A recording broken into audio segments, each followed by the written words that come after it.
विचार करा फक्त एका व्यक्तीचा, ज्याच्यावर एका संपूर्ण संस्कृतीचं हजारो वर्षांचं ज्ञान जपण्याची आणि त्याला व्यवस्थित मांडण्याची जबाबदारी होती. आज आपण अशाच एका महान व्यक्तिमत्वाची म्हणजेच वेद व्यासांची गोष्ट पाहणार आहोत. जरा विचार करा, एका संस्कृतीचं ते प्रचंड आणि पवित्र ज्ञान, जे पिढ्यानपिढ्या फक्त तोंडी परंपरेने ऐकून ऐकून चालत आलं होतं, ते सगळं एकत्र करून त्याला एक शिस्त लावण्याचं हे महाप्रचंड काम कोण करू शकेल बरं?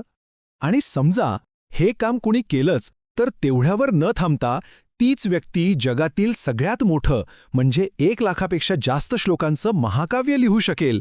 हे दोन्ही पराक्रम खरंच अविश्वसनीय वाटतात, पण हे एकाच व्यक्तीच्या नावावर आहेत. आणि या दोन्ही प्रश्नांचं उत्तर एकच आहे: वेदव्यास. पण त्यांना नीट समजून घेण्यासाठी आधी त्यांची वेगवेगळी नावं आणि त्यामागचा अर्थ समजून घ्यावा लागेल, कारण त्यांच्या नावांमध्येच त्यांची खरी ओळख दडलेली आहे. त्यांचं मूळ नाव होतं कृष्णद्वैपायन. आता बघा, हे नावच त्यांची जन्मकथा सांगतं.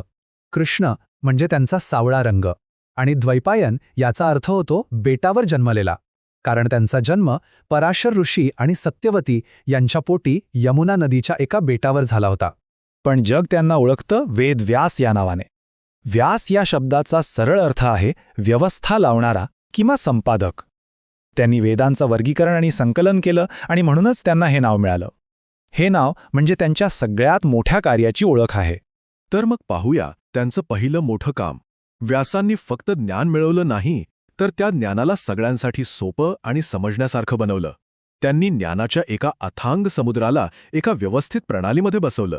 म्हणजे बघा, व्यासांच्या आधी वेद हे एकच मोठं अखंड ज्ञान भांडार होतं. व्यासांनी ते वाचायला आणि शिकायला सोपं जावं म्हणून त्याचे 4 भाग केले. ही एक प्रकारची क्रांतीच होती. एका विशाल वेदातून 4 सुटसुटीत आणि संघटित वेद तयार झाले. आणि गंमत म्हणजे त्यांनी फक्त वेदांची विभागणी नाही केली, तर ते ज्ञान सुरक्षित राहावं आणि त्याचा व्यवस्थित प्रसार व्हावा याचीही सोय केली.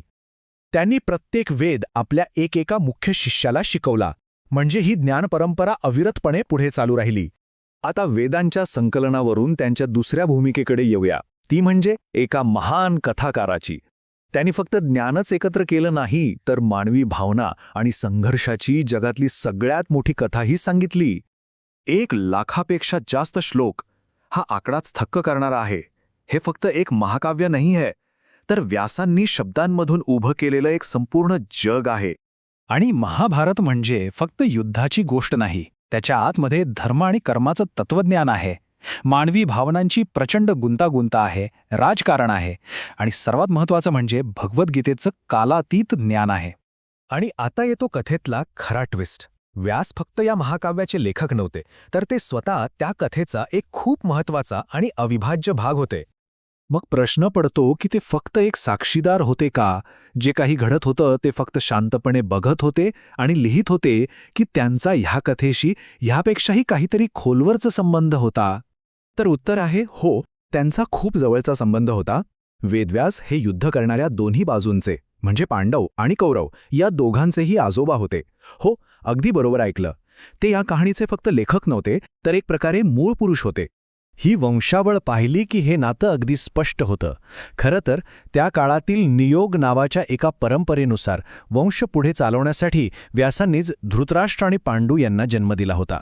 त्यामुळे ते कुरुवंशाच्या कथेचे केवळ साक्षीदार किंवा लेखक राहिले नाहीत, तर त्या कथेचाच एक भाग बनले. लेखक आणि कथेतील पात्र असण्यापलीकडे व्यासांचं आणखी एक रूप आहे, आणि ते म्हणजे गुरु. त्यांचा प्रभाव फक्त त्या काळापुरता नाहीये, तो आजही तितकाच जिवंत आहे. त्यांचं काम फक्त महाभारतापुरतं थांबलं नाही. त्यांनी 18 प्रमुख पुराणे रचली आणि सोबतच ब्रह्मसूत्र नावाचा एक अत्यंत महत्त्वाचा ग्रंथ लिहिला. हे ब्रह्मसूत्र म्हणजे वेदांत तत्वज्ञानाचा आधारस्तंभ आहे. त्याने उपनिषदांमधल्या विचारांना एका सूत्रात बांधलं. त्यांच्या कार्याची व्याप्ती खरंच अविश्वसनीय आहे. हिंदू परंपरेत त्यांना चिरंजीवी मानलं जातं, म्हणजे अमर. अशी श्रद्धा आहे की धर्माचं रक्षण करण्यासाठी आणि लोकांना मार्गदर्शन करण्यासाठी ते आजही कुठेतरी अस्तित्वात आहेत. हे त्यांना एक शाश्वत मार्गदर्शकाचं स्थान देतं. आणि म्हणूनच त्यांना आदी गुरु म्हणजे सगळ्यात पहिले गुरु किंवा द फर्स्ट टीचर ही पदवी दिली जाते. असं मानलं जातं की त्यांच्यापासूनच गुरु शिष्य परंपरेची महान साखळी सुरू झाली. आणि हा वारसा किती जिवंत आहे याचं सगळ्यात मोठं उदाहरण म्हणजे गुरुपौर्णिमेचा सण. हा दिवस महर्षी व्यासांनाच समर्पित आहे, ज्या दिवशी प्रत्येक जण आपापल्या गुरूंबद्दल कृतज्ञता व्यक्त करतो. अर्थात व्यास ही एक खरोखरची ऐतिहासिक व्यक्ती होती की ज्ञानाच्या परंपरेचं एक प्रतीक यावर अभ्यासकांमध्ये वेगवेगळी मतं आहेत. काही जण त्यांना एक खरी व्यक्ती मानतात, तर काही जण त्यांना पिढ्यानपिढ्या चालत आलेल्या ज्ञानाचं एक रूप मानतात. पण ते कुणीही असोत, एक व्यक्ती किंवा एक परंपरा, त्यांचा प्रभाव मात्र निर्विवाद आहे. त्यांनी वैदिक ज्ञानाला हरवण्यापासून वाचवलं, हिंदू तत्त्वज्ञानाचा पाया रचला आणि महाभारतासारखी कथा देऊन एका संपूर्ण संस्कृतीला नैतिकतेचा आणि कर्तव्याचा आरसा दाखवला. तर मग शेवटी प्रश्न हाच उरतो, व्यास एक ऐतिहासिक व्यक्ती होते की कालातीत आख्यायिका? पण या प्रश्नाच्या उत्तराने त्यांनी लिहिलेल्या शब्दांची ताकद खरंच बदलते का? कदाचित नाही. कारण काही गोष्टी आणि काही ज्ञान हे ते सांगणाऱ्या व्यक्तीपेक्षाही मोठे असतात. विचार करण्यासारखा प्रश्न आहे, नाही का?